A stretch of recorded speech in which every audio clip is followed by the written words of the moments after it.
Heart breaking news. Visakhapatnam steel ప్లాంట్లో 8 మంది మసైపోవడం, 6 చికిత్స పొందడం, వారి కుటుంబాల కష్టాలు కన్నీరు చూసి దేవుణ్ణి ప్రార్థిస్తున్నాను. అసలు ఏ విధంగా దేవుడు వారికి ఆత్మ శాంతి కలిగించాలని మాటల్లో సరిపోదు. అందరూ ఈ కుటుంబాల కొరకు ప్రార్థించండి.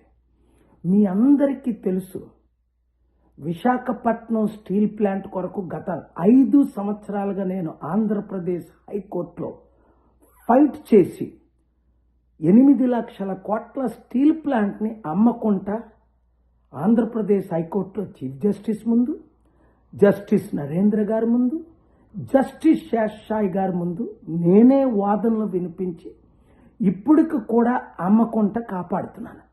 కానీ ఈ రాజకీయ నాయకులు ఏం చెప్పారు? మేము విశాఖపట్నం స్టీల్ ప్లాంట్ని కాపాడుతాము, అభివృద్ధి చేస్తాము, అమ్మకుండా ఫైట్ చేస్తామన్న పవన్ కళ్యాణ్ ఏమయ్యాడు? ఈరోజు చంద్రబాబు నాయుడు గారు పెద్ద పెద్ద వాగ్దానాలు ఇచ్చాడా? అక్కడ ఉన్న ఎంపీ, వాళ్ళ బంధు విశాఖపట్నం ఎంపీ, ఆయన పేరు గుర్తులేదు, వీళ్ళందరూ ఏమయ్యారు? ఇప్పుడేమో స్టీల్ ప్లాంట్ మినిస్టర్ వచ్చి కుమారస్వామి టూర్లు చేస్తున్నాడు. ఏంటి ఈ పాపాన్ని దేవుడు క్షమిస్తాడా? ఇలాంటి ఘటన ఇంకొక దగ్గర ఏ దేశంలో అయినప్పటికీ రాజీనామా చేయకుండా ఉంటాడా? తక్షణమే స్టీల్ ప్లాంట్ కుమారస్వామి రాజీనామా చేయాలి. అప్పుడు ఏవియేషన్ మినిస్టర్ యాక్సిడెంట్ అయిన భోపాల్ ఫ్లైట్లో 280 మంది చనిపోతే ఆయన రాజీనామా చేయడు. నీట్ పరీక్షల ద్వారా లక్షల మంది యువతీ యువకులకు అన్యాయం జరిగిందంటే ఎడ్యుకేషన్ మినిస్టర్ రాజీనామా చేయడు. దీని అంతటికీ కారణమైన అసలు ఆయన ఎప్పుడూ రాజీనామా చేయడే. ఇది మన దేశ పరిస్థితి, మన రాష్ట్ర పరిస్థితి. చంద్రబాబు నాయుడు గారు 75 సంవత్సరాల్లో మీకు ఇంకా ముఖ్యమంత్రి పని చేయడం వస్తుందా? రాజీనామా చేయొచ్చు కదా.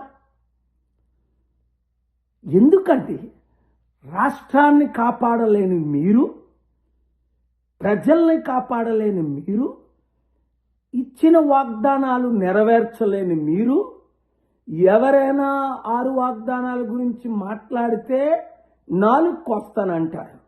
నేను నోరిప్పి కేసులు పెట్టి ప్రజల కొరకు, ప్రత్యేక హోదా కొరకు, స్టీల్ ప్లాంట్ కొరకు ఫైట్ చేస్తుంటే నా చారిటీలను దోచుకోవడానికి చంద్రబాబు నాయుడు గారు, మీరు, పవన్ కళ్యాణ్, లోకేష్, రామ్ మాధవ్, ఆ బీజేపీ ప్లాన్లన్నీ నాకు తెలుసు. ఎవరితో ఏం చేస్తున్నారు, ఎలా చేస్తున్నారు, ఎలాగ ఇబ్బందులు నన్ను పెట్టడానికి మీరు అనుకుంటున్నారు. ఏది ఏమైనా గుర్తించుకోండి, 2009లో 7 ఇబ్బందులు పట్టారు, మస్ అయిపోయారు. నేను ప్రశ్నిస్తుంటాను. నా విశాఖపట్నం ప్రజల కొరకు ఫైట్ చేస్తాను. నా తెలుగు రాష్ట్రాల కొరకు, ఆంధ్రప్రదేశ్, తెలంగాణ కొరకు ఫైట్ చేస్తాను.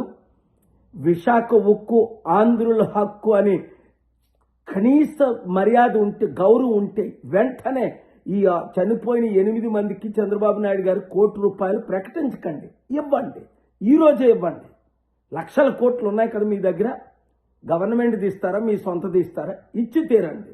2, పవన్ కళ్యాణ్ న్యాయం చేయలేకపోతే, సెంట్రల్ గవర్నమెంట్ నుంచి ₹1 కోటి ఇప్పించలేకపోతే ఈ 8 మందికి, గాయపడిన వాళ్ళకి 50 లక్షలు వెంటనే రాజీనామా చేయాలి. రాష్ట్రాన్ని మేము బాగు చేసుకుంటాం. మీకంటే 1,00,000 రెట్లు తెలివైన వాళ్ళు ఉన్నారు. నా మాట వింటారు. రండి, సమిట్లు పెడదాం. ఇప్పుడైనా వస్తారా? ఇప్పుడు చూసారా, అమెరికాలో మోస్ట్ పవర్ఫుల్ లీడర్ నా పక్కన కూర్చొని 6 వీడియోలు రిలీజ్ చేశారు. మైక్ జాన్సన్ గారు, ట్రంప్ గారు సెప్టెంబర్ 24ని సమిట్ పెడదామని వాషింగ్టన్ రండి. తెలుగు ముఖ్యమంత్రులు, రాష్ట్ర ముఖ్యమంత్రులు, అప్పులు తీర్చుదాం, అభివృద్ధి చేద్దాం. ఈ వీడియో అందరికీ చేరినంత వరకు షేర్ చేయండి. రాష్ట్రాల్ని కాపాడండి.